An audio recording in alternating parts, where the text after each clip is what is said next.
సభకు నమస్కారం.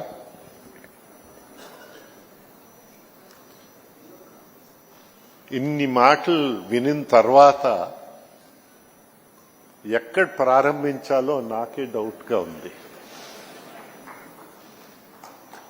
అయితే మొదట కొంత వయసులో ఉన్న పెద్దల గురించి మనం ప్రారంభిస్తాం.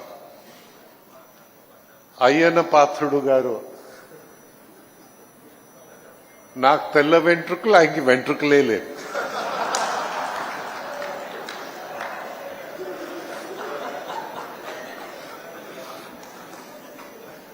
ఈ మాట ఎక్కడి నుంచి వచ్చిందంటే ఆయన దగ్గర నుంచే వచ్చింది.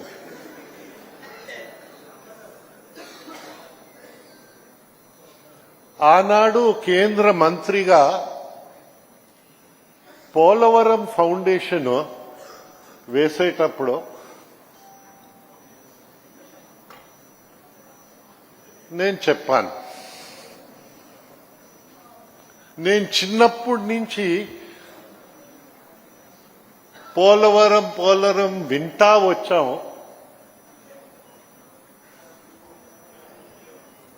మా వెంట్రుకలు తెల్లయిపోయాయి.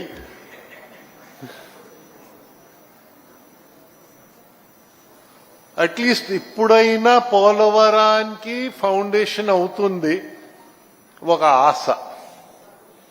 మా జీవితంలో అయినా ఈ స్కీమ్ ని చూస్తామని ఆయన చెప్తూ అశోక్ది తెల్ల వెంట్రుకలు, నాది వెంట్రుకలు లేవని అందరికీ ఆయన చూపించడంతో అప్పుడు గుర్తించాను, అయ్యన్న పాత్రుడు గారు కూడా వెంట్రుకలు లేవు.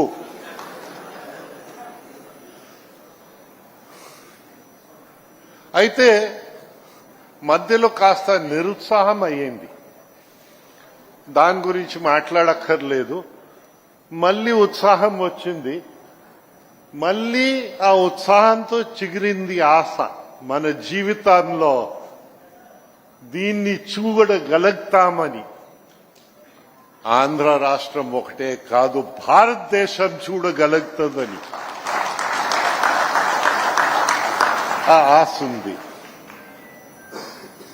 అలాగా మా పక్క జిఎంఆర్ ప్రతినిధి ఏందైతే వారు లేకపోతే మాకు ఎక్స్పర్టీస్ లేదు. భూమి అంటే ఇన్ఫ్రాస్ట్రక్చర్, మంచికి వాడుకోవచ్చు, చెడ్డకు కూడా వాడుకోవచ్చు.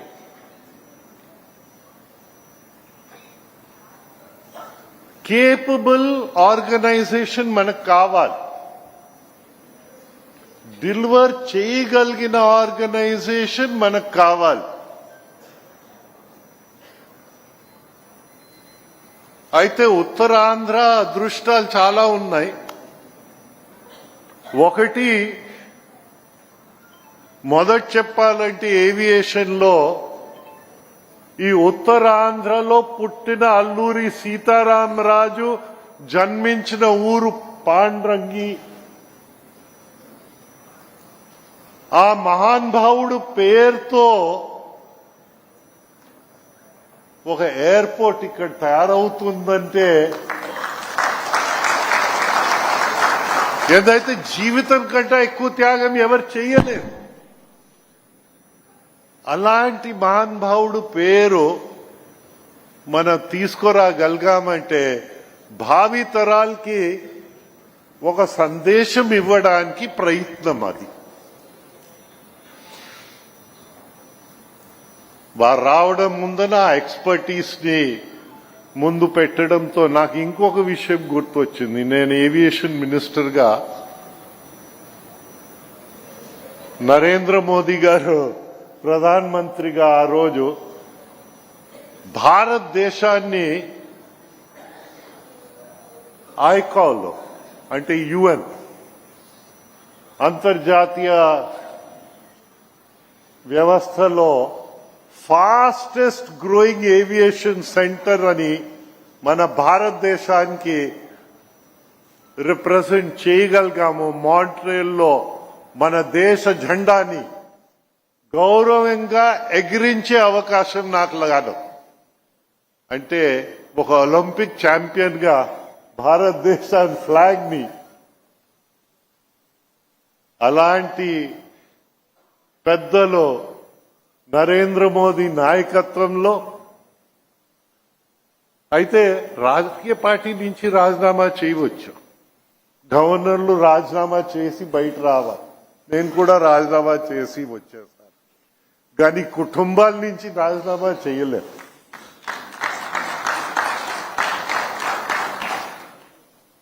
మా కుటుంబము ఒక లెగసీ ఇచ్చారు. మా తాతగారు ఇప్పుడు చూస్తే 6 దేశాల్లో అయిపోయింది ఆ ప్రాంతం లైసెన్సింగ్ చూస్తే. బర్మా నుంచి, శ్రీలంక నుంచి, పాకిస్తాన్, బంగ్లాదేశ్, భారతదేశం ఇవన్నీ కలుపుకుని బహు తక్కువ పైలట్లు ఉన్న రోజుల్లో ఆయన ఒక ఏవియేషన్ లో పైలట్ అయ్యారు. ఆయన పేరే MANSAS, Maharaja Alak Narayan society of arts and sciences అని. అయితే ఆయన కమర్షియల్ థింకింగ్ అసలు లేదు. ఇన్సూరెన్స్ గా 10 సంవత్సరాలు ఇటు అటు చూస్తే జేఆర్డి టాటా వచ్చి ఒక పుష్మాత్ 2 పుష్మాత్ల ఎయిర్ క్రాఫ్ట్స్ పెట్టుకుని కరాచీ, బాంబే, మెడ్రాస్ ఒక మెయిల్ సర్వీస్ పెట్టారు. దానికి కమర్షియల్ లెగ్స్ ఇచ్చారు. అప్పుడు జనానికి తిరగడానికి కొంచెం డేంజరస్ ఇది ఏవియేషన్. ఆ టైంలో ఈ రోజున్న ఈమెయిల్ అలాగా ఆ రోజు మెయిల్ ని అందించడంతో అది ఫోరనర్ అయింది మన భారతదేశం ఏవియేషన్ కి. ముందు తీసుకెళ్లడం అయింది. Forerunner for including Air India, basically Air India. అది చేసి ముందు వెళ్ళాం. భారతదేశము అన్ని దేశాల కంటే యంగర్ దేశం. ఇప్పుడు youngest country in the world. మా అదృష్టం ఏంటంటే, వ్యక్తిగత అదృష్టం ఏంటంటే, మిత్రులు ఎర్రం నాయుడు అలాంటి పెద్దలు, ఇప్పుడే చెప్పాను అయ్యన్న పాత్రుడు కొంచెం ఇదిగా ఉంది. అలాగా మిత్రులు నారా చంద్రబాబు నాయుడు గారితో మనం అందరూ ఒక బృందంగా ఒక టీం వర్క్ గా పని చేయగలిగాం. టీం వర్క్ గా పని చేయగలిగితే ఏదైనా సాధించగలుగుతామని విషయము మనం అర్థం చేసుకోవాలి. మన అదృష్టం మన పిల్లలు యాక్టివ్ అయిపోయాయి. ఇప్పుడు నా ఆరోగ్యం అంత సహకరించటం లేదు, కానీ పిల్లలు దొరకారు కనుక వారి చేత పరిగెత్తిస్తున్నాం. అది రామ్ కావచ్చు, నా కూతురు కావచ్చు, లోకేష్ కావచ్చు. అయితే గంటా శ్రీనివాస్ గారు మా వయసు అనుకుంటున్నాను.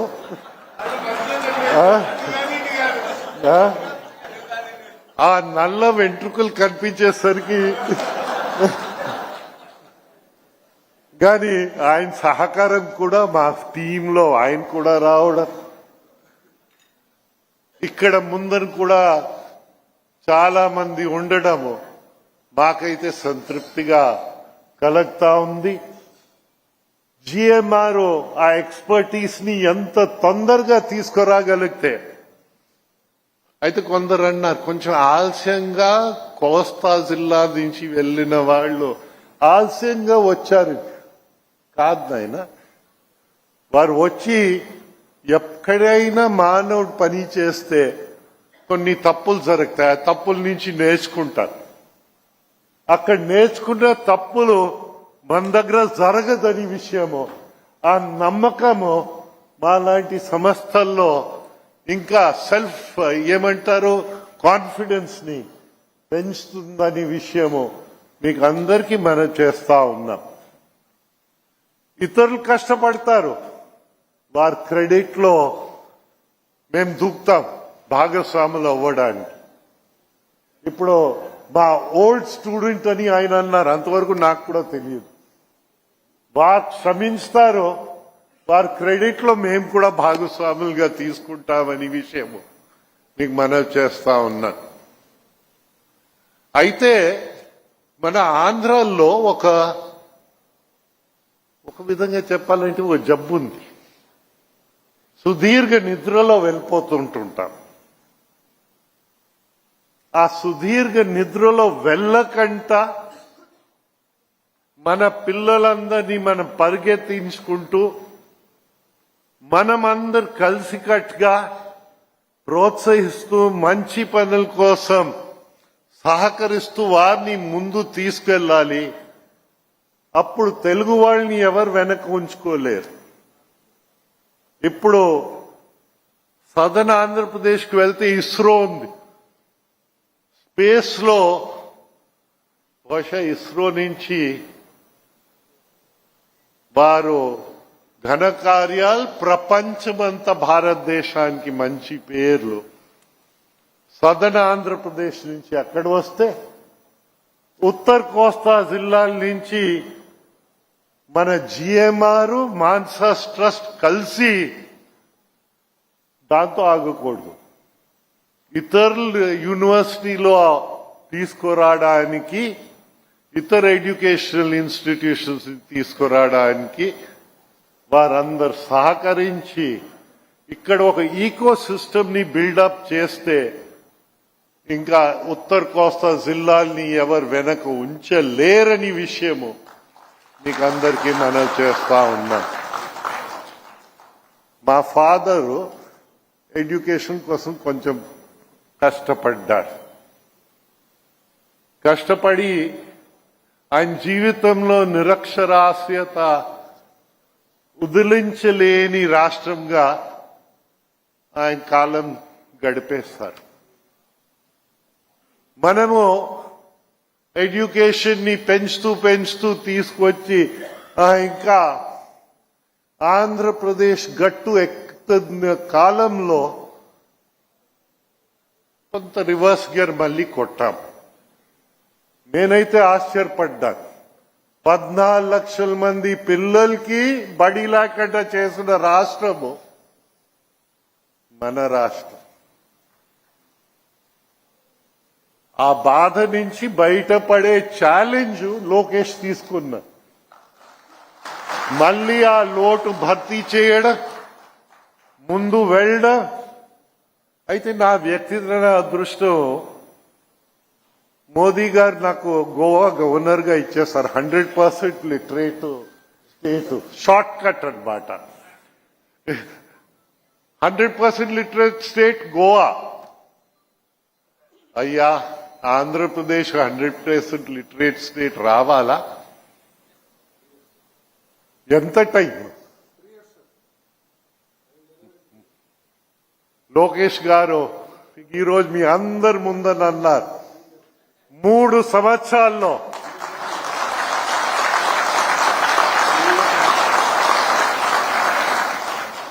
అయితే నా ఆశ ఇంకా పెరిగింది. ఎందుకంటే అది కూడా జీవితం దేవుడిస్తారు, ఎప్పుడు తీసిపోతారో తెలియదు. కానీ వెళ్లే ముందర అది కూడా చూస్తామని నాకు ఆశ పెంచినందుకు దేవుడు అదృష్టం మనకి పిల్లలు ఇలాగిచ్చారని. Our children Ram, our children Lokesh. నా కూతురు అయితే నేను తిట్టవలసి వచ్చింది నిన్న, కానీ మాలో ఆనందం పెరుగుతుంది. మా పిల్లలు ఇలా పరిగెత్తగలుగుతున్నారు. మన దేశాన్ని ముందు తీసుకెళ్లి ప్రపంచంలో ఏ దేశం కంట తక్కువ దేశం లేకంట మన భారతదేశాన్ని చేస్తారని, జిఎంఆర్ అలాంటి సంస్థలు వచ్చి సాయశక్తిగా కృషి చేసి ఇది చేస్తారని మనం ఆ రోజు గర్వంగా నిలబడగలుగుతాము, చెప్పగలుగుతాము. ఏ దేశం ఎగినా, ఎందుకు కాలెడినా, ఏ గద్దె ఎక్కినా, ఎవరెదురైనా పొగడరాని తల్లి భూమి భారతిని నిల్పరా నీ జాతి నిండు గౌరవం. జై హింద్.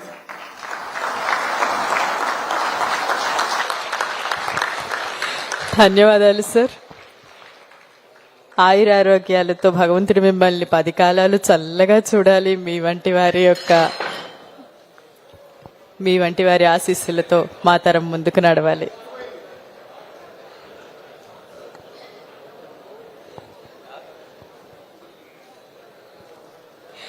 ఇప్పుడు ఈ కార్యక్రమంలో ముఖ్య ఘట్టం ఈ 2 సంస్థల మధ్య